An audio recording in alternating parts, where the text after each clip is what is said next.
श्री राम, जय श्री बालाजी महाराज।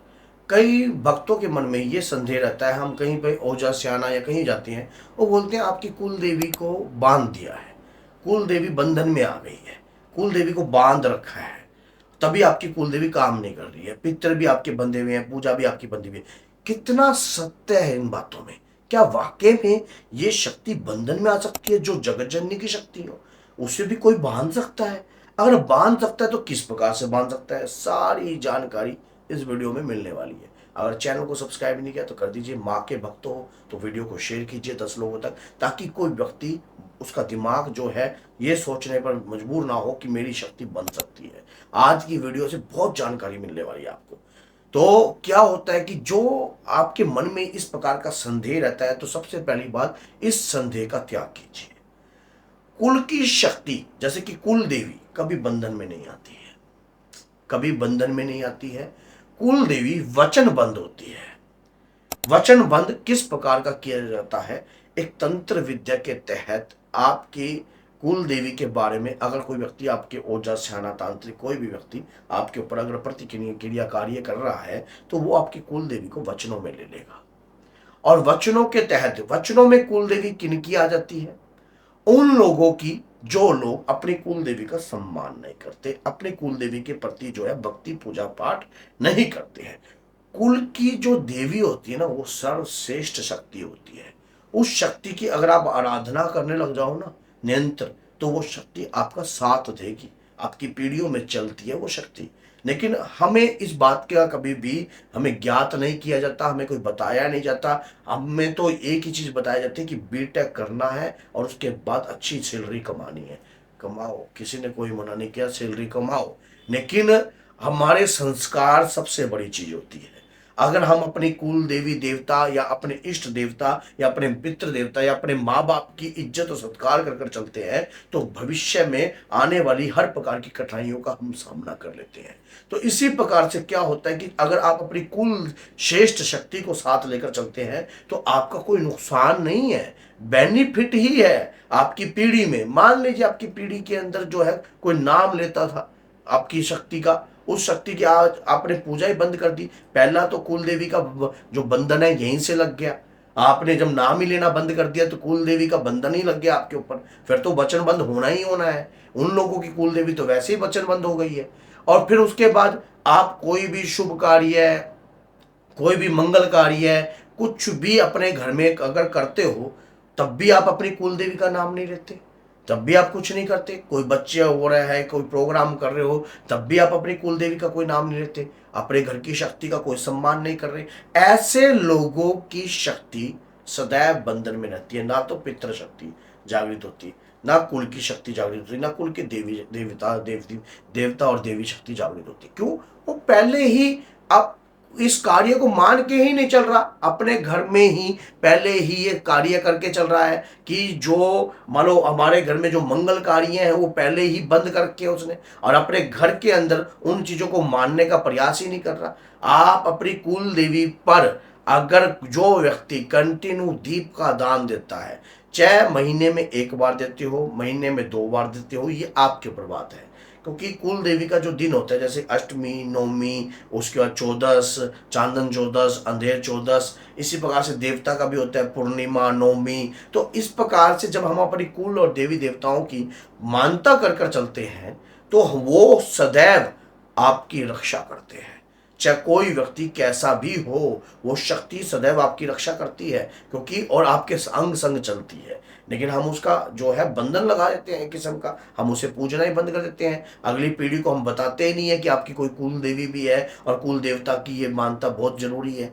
ये चीजें से हम अपने बच्चों को दूर रखते हैं इन चीज़ों से। जैसे हनुमान चालीसा पढ़ाना हम अपने बच्चों को शुभ नहीं मानते, जैसे दुर्गा चालीसा पढ़ाना शुभ नहीं मानते। हमें अच्छी मोटी मोटी ग्रंथ पढ़ाने, जैसे बीटेक और चीज़ें पढ़ानी, देखो वो पढ़ाई है, शिक्षा है, अर्निंग का सोर्सेस बन रहा है, ठीक है। लेकिन शक्ति को आगे कर तो महाभारत के युद्ध में भी भगवान श्री कृष्ण भी चले थे युद्ध पर। आपने देखा जब युद्ध करने चले तो हनुमान जी को रथ पर बिठाया। जगत के पिता को आवश्यकता पड़ गई बजरंग बली की। तो आप सोच के देखिए कि जब आप अपने बच्चों को कहोगे कि बाबा का जयकारा लगाकर चलिए, माँ का जयकारा लगाकर चलिए और अपनी कुल श्रेष्ठ देवी को बनाकर चलिए, बुराई क्या है इसमें?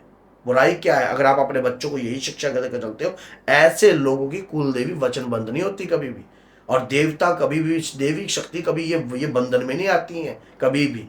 ये बात याद रखना, क्योंकि आपकी पीढ़ियों में ये शक्ति चल रही होती है, और पीढ़ियों की तपस्या कभी व्यर्थ नहीं हो सकती है। आपकी पीढ़ियों में मान लीजिए आपके पीछे पुराने बुजुर्ग जो हैं वो मानते आ रहे थे, भक्ति पूजा पाठ कंटिन्यू करते आ रहे थे, कुल देवी की पूजा कर रहे थे, लगातार कर रहे थे, तो वो शक्ति कैसे बंधन में हो सकती थी? वो तो बंधन में हो ही नहीं सकती थी। वो तो किसी ने बांधी भी नहीं, वो बांधी भी नहीं जा सकती, क्योंकि तपस्या भगवान के प्रति जब कोई सी व्यक्ति ने थोड़ी सी भी पूजा करी हो, नाम लिया हो, देविक शक्ति की आराधना करी हो, या उनके प्रति पाठ पूजा नियमित रूप से करी हो, तो क्या वो शक्ति बंधन में आ जाएगी?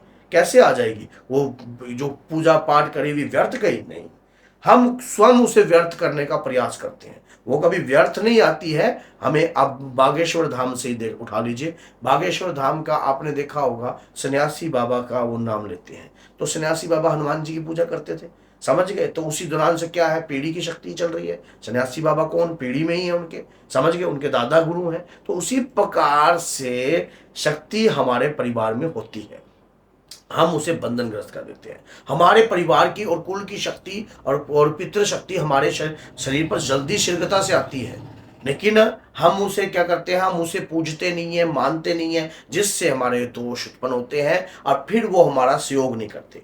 तंत्र करने वाला व्यक्ति पहले इसमें सच्चाई है कि पहले अपनी कुल देवी को ही वचनबद्ध करेगा। आपकी कुल देवी को वचनबद्ध वो इसलिए करेगा क्योंकि उसे पता है, उसे इस बात का पता है कि अगर इस व्यक्ति ने अपनी कुल देवी को जगा लिया तो खानदान की जो ऊर्जा है वो साथ देने लग जाएगी, और जब साथ देने लग जाएगी तो इसके ऊपर किसी भी प्रकार का तंत्र मंत्र या कारी शक्तियां नहीं चल पाएंगी।